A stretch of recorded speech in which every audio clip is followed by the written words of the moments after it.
Hey guys, welcome back to my channel.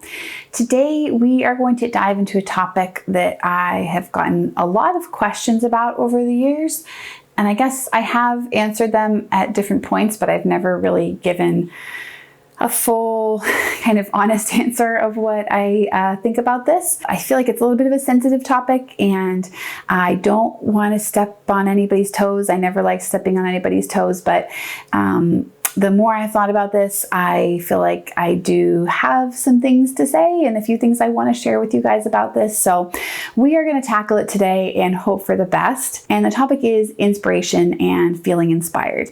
And as you can tell by the title, I am going to do, I don't want to say like a takedown of inspiration because I do think it's important, but I'm going to share a little bit of maybe a different perspective on inspiration and how important or not it is to feel inspired when you make art. So that's what we're going to talk about today. And before we dive in, I want to do two things. Number one is I want to tell you about Instagram and how you can follow me over there on Instagram. I'm at Kendyll Hillegas. That's where I post pretty much every day projects that I'm working on. I interact with you guys a lot in the comments and in the stories. So if you are not following over there yet, please do go ahead and check it out. I'm at Kendyll Hillegas. And then of course I want to say thank you to my patrons for sponsoring this video, for making it possible for me to have a video editor, which in turn makes it possible to put out weekly videos. So thank you, patrons. You guys are amazing. Everybody over there, it's a really great little community, and I am just so thankful for each and every one of you. All right, so we're going to go ahead and dive in here with a version of a question that I get all the time, which is, how do I stay inspired, or what do I do? How can I make myself make work if I don't feel inspired?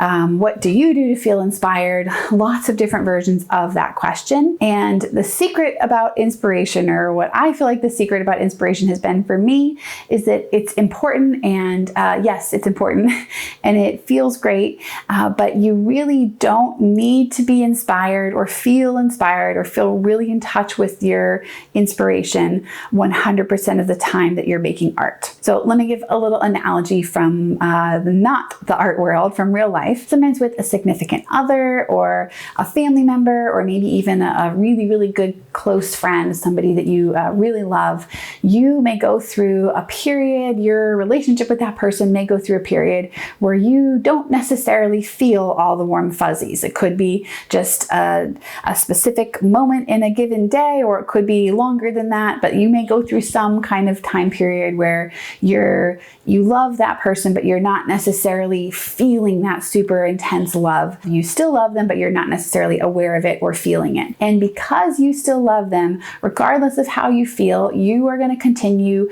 to show up for that person and to want to show up for that person. So if you are going to the grocery store, you're still going to offer to pick up the snack that that person likes. If you're talking with them, you're still going to use kind words.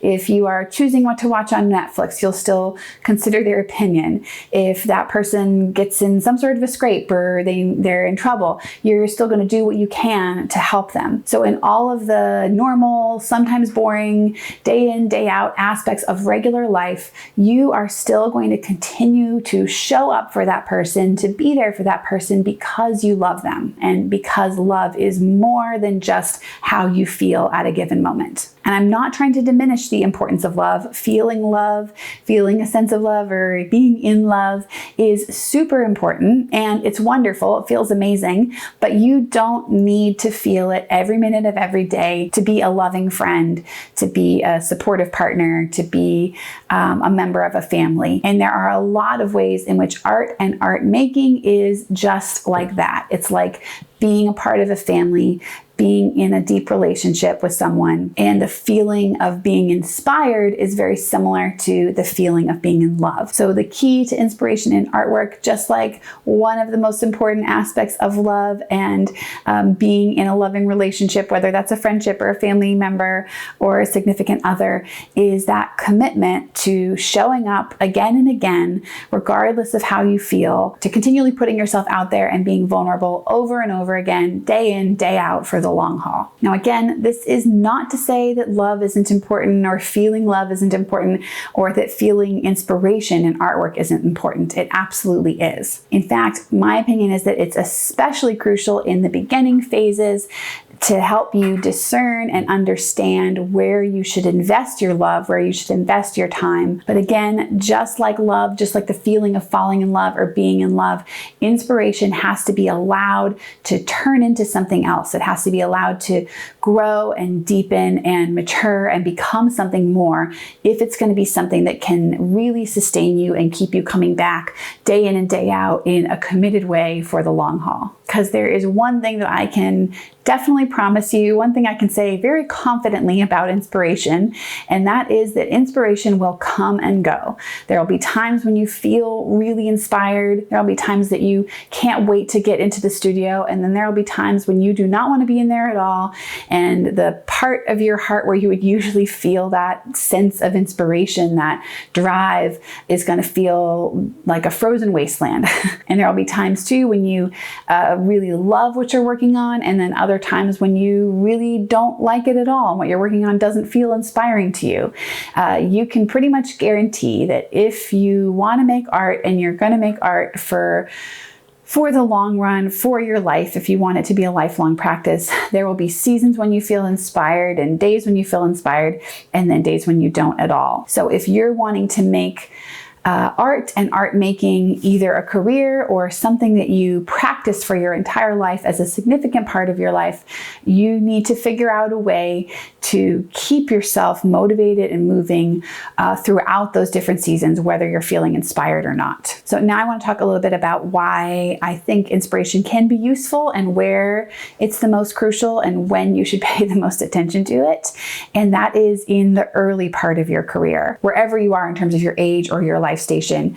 If you're kind of at the early part of your artistic journey, or maybe reapproaching your artistic journey after a long time away, that is when I think inspiration is the most crucial. So if you are in that early phase and you often find yourself struggling to be inspired or wondering how you can stay inspired to make artwork, or feeling inspired one day and then as soon as you start on some art, then feeling really uninspired. If that is a constant challenge for you, I would encourage you to change the question to focus less on how can I be inspired, or how do I stay inspired, or how do I get inspired again if I'm in a funk or not really feeling it. Rather than asking those things, try to ask the question, what inspires me? It doesn't just have to be in terms of art. It can be related to art, but think broader. Think your entire life experience as a human being. What are the things that really light you up, the things that you feel really passionate about, the things that you could talk about with another person for hours and hours, the things that you love learning about. And these could be topics, they could be ideas, they could be actions. If it's an action, what are the things that you like doing that make you really forget yourself, that make you forget where you are, what time it is, the things that you could just do for hours and hours without any sense of time passing or of feeling bored. And at even like a really baseline level, what do you find fun? What are the things that are natural for you, that feel easy, that just feel light, and that you keep coming back to over and over again because of that lightness? So spend some time, rather than thinking, okay, what do I need to do? What steps do I need to follow to be inspired? Think through where you find inspiration in your life now. So for me, it was drawing food and objects. When I asked myself, like, what was the thing that I just felt really excited about, that I felt like I wanted to do, that felt easy and felt natural and was fun, and I could do it for hours and hours. And I'm thinking back to kind of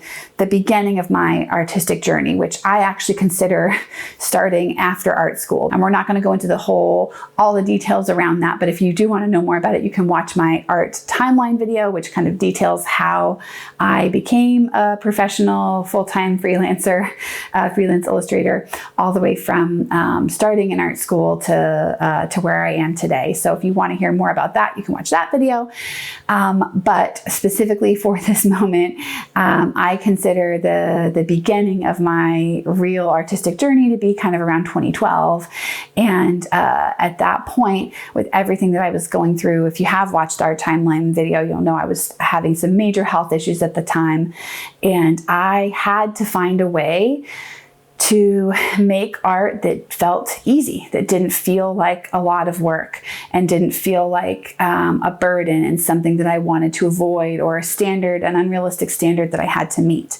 So initially, just following that inspiration, just following that little spark, the place that led me to is drawing food and objects. In approaching that subject, I specifically needed to not worry too much about whether I was being realistic or not. And that was because for me, the pressure to do it perfectly or do it realistically, that really reminded me of being in school. And it was the opposite of inspiring. It was the opposite of putting me in the mood. It just felt really like a burden, and it felt lifeless. So I didn't do it. Basically at that time, I just removed any impediment, anything that felt like a burden, anything that made me feel like I didn't want to draw that day. I tried to remove it and try to just 100% follow the inspiration, follow that sense of joy, follow the thing that I enjoyed doing, the thing that lit me up. In the beginning, in my experience, it is super important to do that. It's super important to really chase your inspiration, and not just chase your inspiration, but like steady it and try to understand what is it that's feeling motivating here? What is it that's feeling inspiring? Why am I loving doing this? And that way you can really get to know it and get to know what you find inspiring and what you find motivating in terms of art making. And again, to go back to the love example, you could think of this like the phase when you're getting to know a new friend, or when you have just gone on your first date and you're maybe starting to fall in love. It's important to pay attention to that. It's important to pay attention to whether you get along with that person, whether you have some shared values, whether you feel a spark there or not. In those beginning phases of forming that new relationship, it's really important to focus on that. So what I did, once I had a sense of what that inspiration was, once I had a sense that it was drawing food and objects and not worrying too much about how realistic they were, I focused really intently on that for a period of time. So maybe before I was kind of like dating around a little bit and trying different things, but once I saw, okay, this is a fit, there's a spark, there's something here, I became exclusive and I really focused only on that for several months. And I think that period of time can be different from person to person. Maybe it's a few weeks, maybe it's a month, maybe it's several months like it was in my case, but focusing all of your energy on that thing so that you can really deepen the relationship and get to know it better will build the foundation for the next phase. And if you're in that early season where you're exploring things and you're dating around a little bit, dating different inspirations, and you have committed to an inspiration for a period of time and it starts to feel like a chore, and you start feeling that old sense of, oh, I don't want to go into the studio, I don't want to make work today, this feels like a burden, and you're feeling that more days than you're not, then that could be a signal that maybe this isn't the right fit for you. Maybe this isn't true love, so to speak. So you may want to take a step back and reassess and see if you need to tweak, change directions, pivot a little bit. Basically, you want to keep chasing that inspiration, keep getting to know that inspiration more, keep building the relationship with that inspiration until you reach a point where you're wanting more.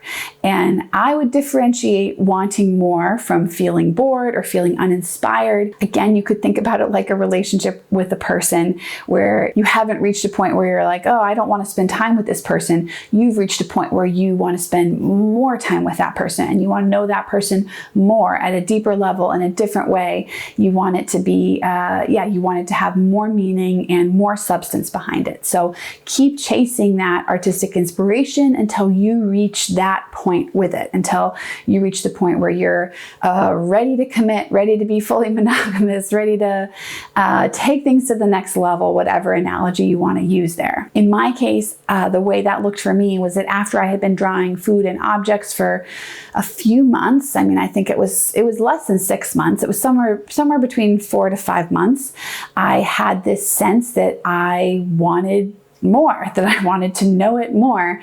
And I found that as I was drawing, initially I was using no reference images, and then I would start to use some references, and then I would, be working from real life.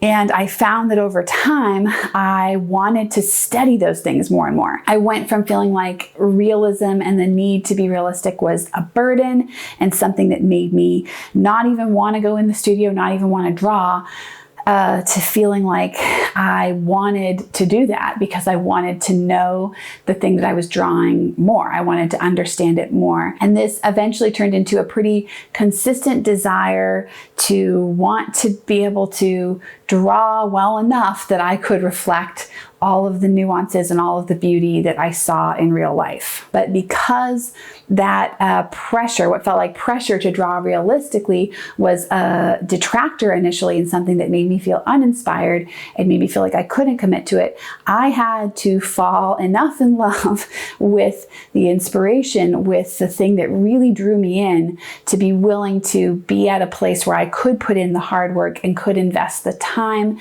and the blood, sweat, and tears, so to speak, that it takes to really take something to the next level and be deeply invested in it. And becoming a professional artist or a lifelong practitioner of art, somebody who's going to maybe not make their living with art, but who's going to have it be a big part of their life for their entire life, I think requires that you reach this point at some level or another. To make it a sustainable practice, to make it something that you can commit to on a daily, weekly, yearly basis, you'll need to find not just that sense of inspiration, which is like the initial feeling of falling in love, but you'll need to find the commitment, the deeper love, the thing that is going to keep you coming back day after day and is really going to sustain you as a person and an artist. And that is a process that takes time. It takes at least months, maybe years for some people, depending on all the other factors you have going on in your life. So think about that initial inspiration, that initial spark of inspiration, like a little tiny seed. And that little seed, with time and care and attention and commitment, is going to grow into something bigger. It's going to grow into something different than what you see in front of you. You may be really surprised by it. You may think it's one kind of seed, and then it turns out to be a completely different sort of a seed after you've given it time and space to grow and develop and mature. And that maturity, that complexity, that deeper love is going to be what your true inspiration grows out of, the inspiration that will keep you making art on a regular basis for your entire life. I would gently suggest that if you are in the place where you can only make art when you feel particularly in the mood for it, and the rest of the time it's a struggle, I would suggest that you probably haven't found that true inspiration yet. You probably haven't found that little seed that is going to eventually grow into the bigger, more complex, deeper, more beautiful love and inspiration that you will eventually feel if you keep at it. So if you're in that boat, I would encourage you to do everything that you can to find that seed and to nurture it and to help it take root. So I would circle back to those initial questions that I mentioned, the questions to ask yourself instead of how can I be inspired, or what do I need to do to feel inspired so that I can make art. I would ask yourself, what inspires me? What that's already in my life inspires me? What could I spend hours doing? What feels fun? What feels natural? What feels like it makes me more myself? What feels like I could spend hours and days doing it and completely lose track of time?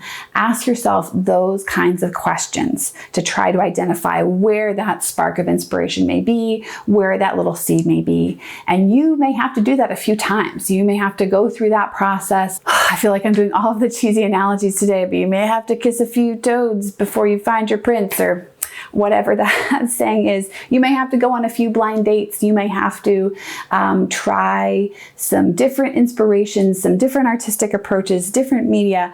You may have to try all of that. You may have to try lots of those before you find the thing that is the true fit for you, the inspiration that's going to grow and deepen and become something even larger and different than it was in the beginning. And if you're struggling with answering those questions yourself, you could even try having your friends and family help you, having them set you up on a blind date, so to speak. Ask them what it seems like you're excited about. Ask them what are the topics that you always talk about, that you always bring up, that you always want to delve into and learn more about. Ask them what they see you investing your time in and paying deep attention to. And while this process may take a long time, while it may take many iterations, I am confident that if you commit to it and you do it over and over again and you keep showing up and you invest that time, eventually you will find that spark. You will find that really deep well that keeps you coming back again and again and sustains your artistic practice. And it'll be something that's more than just an inspiration crush. It'll be something that gives you a deeper sense of meaning and calling and purpose in your life. It'll be something that you want to build your life around and actually give yourself to, the same way you would if it was a really deep friendship or relationship. And once you reach that point, it really won't matter or won't matter nearly as much on a day-to-day basis how you feel about making art.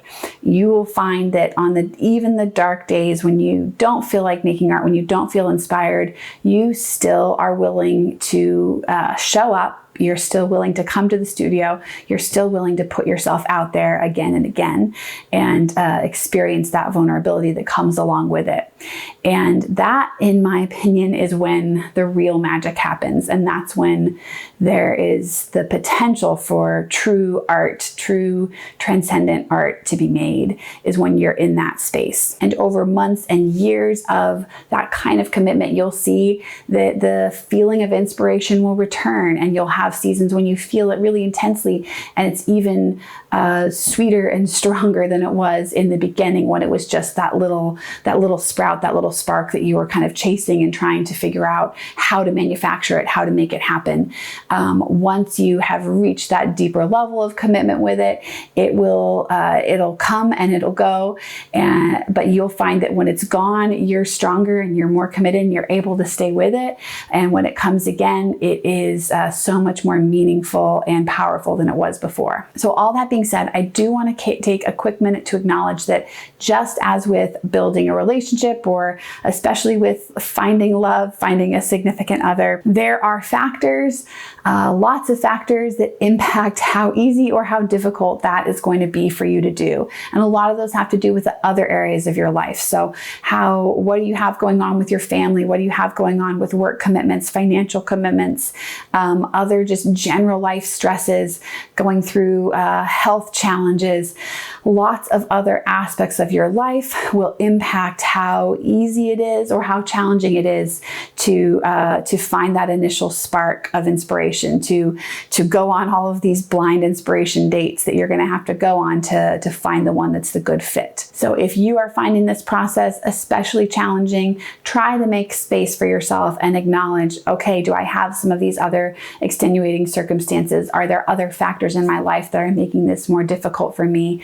And if you really do want to commit to it and push through, but just be kind to yourself. And if you find that it's taking longer, it's taking months, it's taking years to find that true fit, don't give up, especially if you can point to these other factors in your life that are, maybe making things more complicated and more challenging for you. Try to cut yourself some slack and say, it's okay if it takes longer. I am going to keep putting myself out there. I'm going to keep trying over and over again until I find that true inspiration, that deeper love that is going to really propel me to commit and be invested in art for the long haul. Okay, so that is it for this video. I hope it was helpful. I hope you got something out of it. Let me know in the comments if you did. Thank you so much to Meg for editing this video. Thank you to all of you all for watching it. If you're going to comment, thank you for commenting. Thank you for subscribing if you subscribe, and please do subscribe if you haven't yet. Thank you especially to all my patrons who sponsored this video and made it happen. I hope wherever you are at on this inspiration journey, that whether you're still going on lots of blind dates or whether you're in a deep, committed, inspiring relationship with your art, I hope that today you can do what you need to do to put yourself out there and be vulnerable and make something beautiful. So I will look forward to seeing you in the next video. Have a great week, you guys. Bye.